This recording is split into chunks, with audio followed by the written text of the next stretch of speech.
Eviction ടാസ്കിൻ്റെ സമയത്ത് nomination ഉള്ളവർ പുറത്തിറങ്ങി നിൽക്കണം, ബാക്കിയുള്ളവർ സോഫയിൽ തന്നെ ഇരിക്കണം എന്നതായിരുന്നു ലാലേട്ടൻ പറഞ്ഞിരുന്നത്.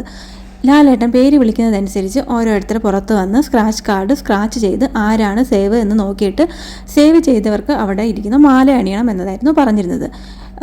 അപ്പോൾ എല്ലാവരും അവിടെ സോഫയിൽ തന്നെ ഇരിക്കുന്ന സമയത്ത് നമ്മുടെ അനീഷ് വന്ന് ഷാനവാസിനെ സേവ് ചെയ്യുന്നു, അനുമോൾ വന്ന് ആര്യനെ സേവ് ചെയ്യുന്നു. അത് കഴിഞ്ഞിട്ടാണ് അഭിലാഷ് വരുന്നത്.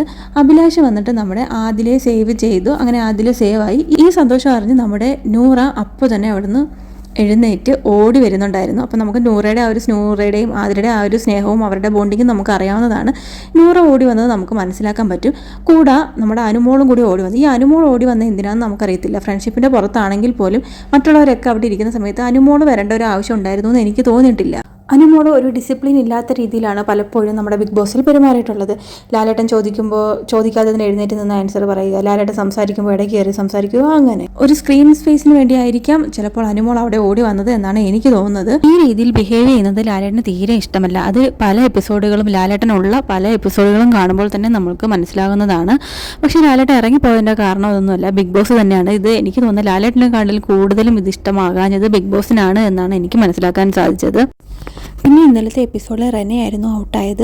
19 വയസ്സിൽ ബിഗ് ബോസ് എന്ന് പറയുന്ന ഒരു ഷോയിൽ വന്നിട്ട് ഒരു 50 ദിവസം പിടിച്ച് നിൽക്കുക എന്ന് പറയുന്നത് തന്നെ വലിയൊരു കാര്യമാണ്.